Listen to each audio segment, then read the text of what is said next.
Well, that's too well established, and God has to come up with a bullshit excuse that God can't fix it. And he's all knowing. And you know what, Aaron? I'm going to be honest.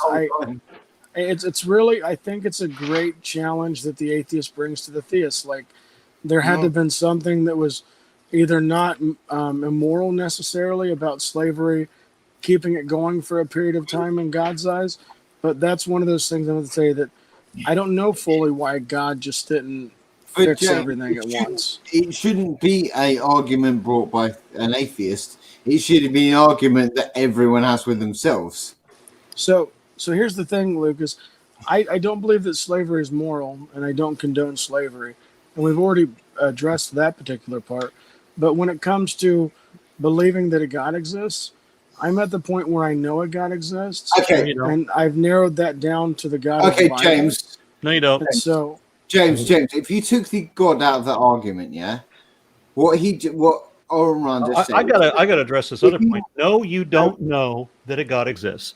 Because knowledge is demonstrable with measurable accuracy. You can show what you know, but if you can't verify the accuracy of your claims to any degree at all, by any means whatsoever, then you do not actually know what you merely believe.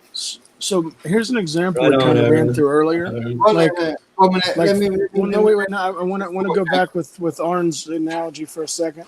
So, for example, you can know something confidently based on information that's been presented. So if I haven't been given the same information as you, or I've been given different information, how I form my belief system and conclusions that I know certain things are based on that information. So I've been in a similar situation where I knew things to be true until the other people who were there corrected me. If you took your whole understanding of that situation, the slave and master and all that situation, took the God out of it completely, the dogma out of it, and then you just analysed it, and then added the God back, would the God still be moral? So I think that we're talking two different things, though. So when it comes to knowing God exists, if I believe that I know God exists, no, you have to. I'm looking for the best representation of that God in reality, and I've personally landed on the biblical God of Christianity. Now, wow, you haven't done enough analysis. You're doing the opposite. You're putting the God in first, and then you're adding the situation to the God. Well, so if there was a God, it wouldn't be the Bible God. It wouldn't be an Abrahamic God.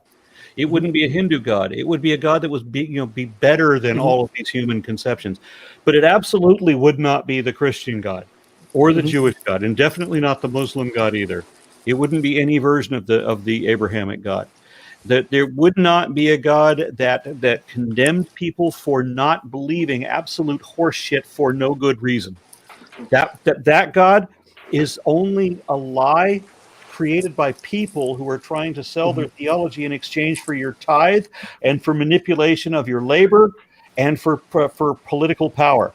If a God really existed, there would not be any priests or apologists, because an apologist is just a professional liar. Someone who has to systematically make up bullshit excuses to rationalize or justify or otherwise excuse any and all evidence against their position to defend the faith no matter what. The fact that apologists exist is evidence against God. If God existed, we would all know that God existed, and God wouldn't be punishing people for people who don't believe in Him. The only reason that we're threatened with a fate worse than death for not believing is because He is a lie that is sold by human fucking priests who want to take advantage of the gullible. That's why you have to believe on faith. If an apologist was real, they'd be a scientist. I don't know what that has to do with anything about if apologists is very pretty much. We also wouldn't have all the different denominations. I mean, at the very least, we would not have the different denominations because the full reason we have that is because people over the centuries have disagreed and fought wars and killed because of differences in dogma. I think that's a difference in everything. Josh's head's going to explode. I was going to say real quick before Josh lays into me too. So actually, I'm not. I'm actually not going to lay into you. Actually, this is going to be something more of a defense in a sense. Josh converted. We didn't know this. Josh, no. I will say, James, you are one among a whole room of atheists, and so I will say this: I feel for you. You're holding your own. You're calm. I'm very impressed with you. So I'm with Josh in that sense, in that I'm impressed with you. I always have been, and I don't want you to ever feel like you're being crucified or anything. I want to jump in on what you said. But it's not an easy thing for you to defend. So I will say that. I'll give you that. I think I want to give you full credit for that too. Just like she said. Well, Yeah, I talked to him previously before we went live, and he's like, "I'll come in the show," and I was like, "You realize that these are a bunch of well-known atheists in here, and you're probably going to get dogpiled on." And he's like, "Yeah, I'm totally cool with that. That's cool." All right. I've known James for years, and he's never James. I've known James turned down. James has never turned down a challenge. Well, respect goes two ways, and I firmly respect Aron's thoughts and his opinions, and that he disagrees with me. The best thing is to keep the chain of dialogue open so that we can keep these conversations going. And if you are watching and you like seeing me piled up by atheists, subscribe to the channel. We'll do it every week.